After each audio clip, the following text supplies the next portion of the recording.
if somebody asks people or explain people that all this is gonna happen here, everybody would laugh. We wouldn't believe this.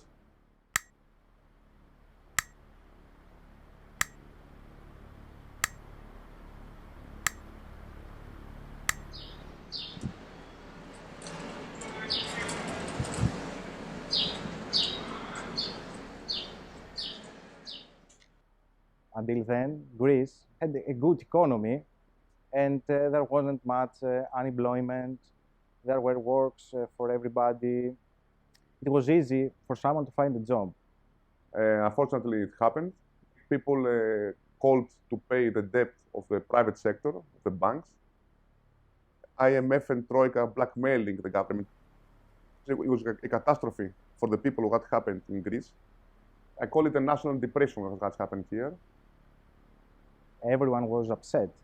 Everyone was talking about their parents, their economy, something that was not happening before. The students used to talk about football, about the Eurovision, about things like this. And then it was the first time that students started to talk about politics and the economy. And when the salaries were decreased, and the unemployment was also starting to increasing, and the young people started to immigrate abroad. Hundreds of thousands of youth gone away to have a better future. In my university, in the department that I was, we had 115 students. 100 of them have left the country.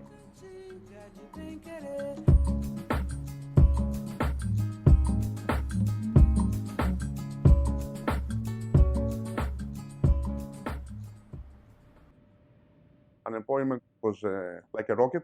In 2014, it was nearly 60% for the young people under 25 years old. My sister immigrates at England to find a job as a teacher. She had to go to a country where she had no one. She had to start from the beginning. She had to find a job because my parents could not support her economically. The crisis kept the young people staying home, living with their parents. All this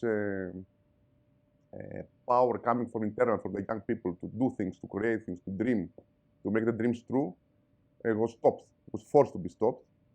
They were unable to make dreams, to create their life. Of course, there are some young people who decide to stay and fight, not to leave. A very, very brave decision to do this in Greece. Yes, I'm admiring these young people.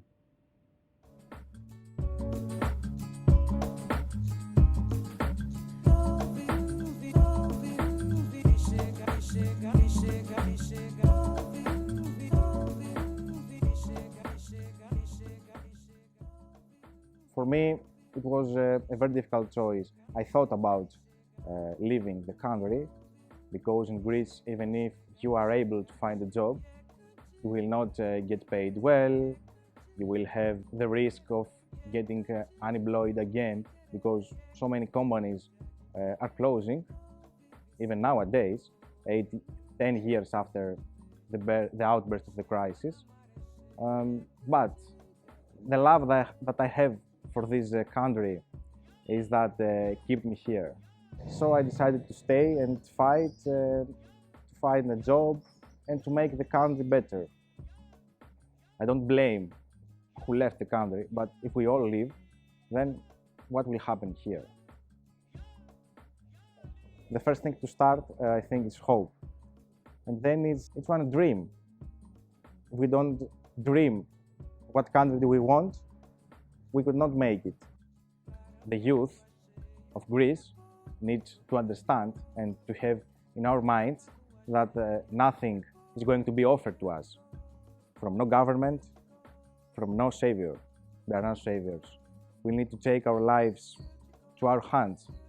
We need to dream again, and we need to combine all of our dreams to make this country a better place. I think this is the only way that we can make our futures brighter, and also the Greek future brighter.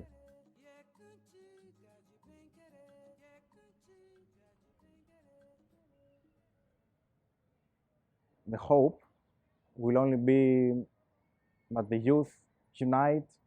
The only way to change the things in Greece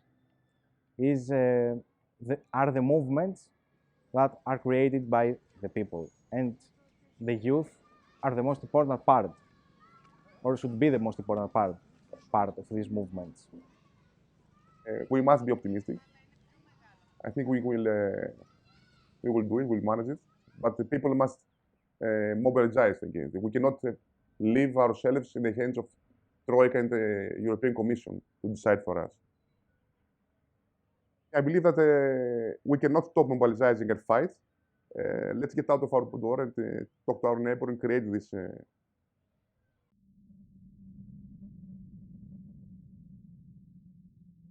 By the orders of IMF and Troika, the Greek government created laws to make it easier to sell and privatize everything in Greece.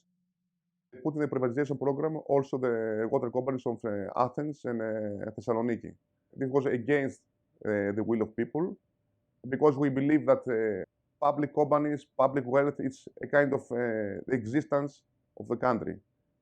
Holding and grabbing the national wealth, actually you are holding and grabbing the country itself. We created a movement here in Thessaloniki with the base of our union to build a resistance against the selling of our water. 10 years of crisis, there are 12 years of attempting of privatization of our company. The company is still public, the water is still public.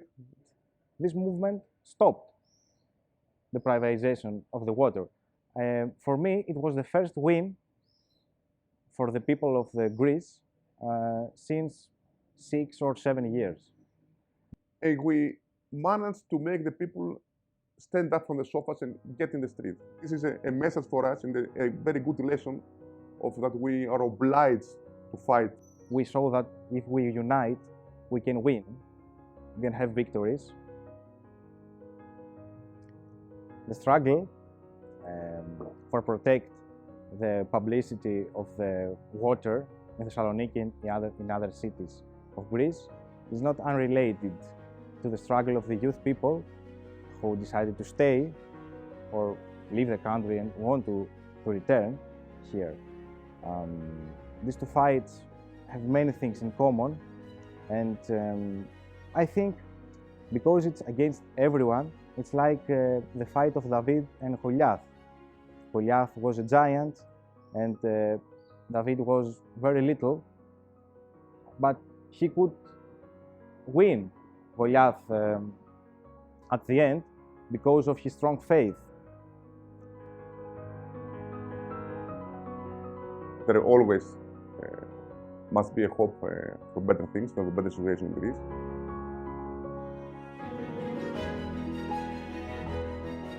Talking with people who have shops or restaurants or cafeterias, they see that the market starts moving.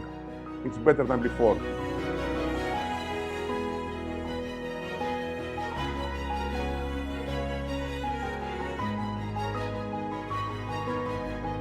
And people is the hope, is the future of the country.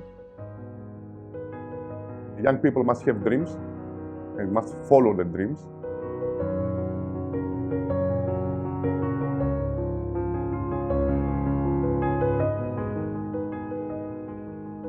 So what I can say to the youth is stay and fight.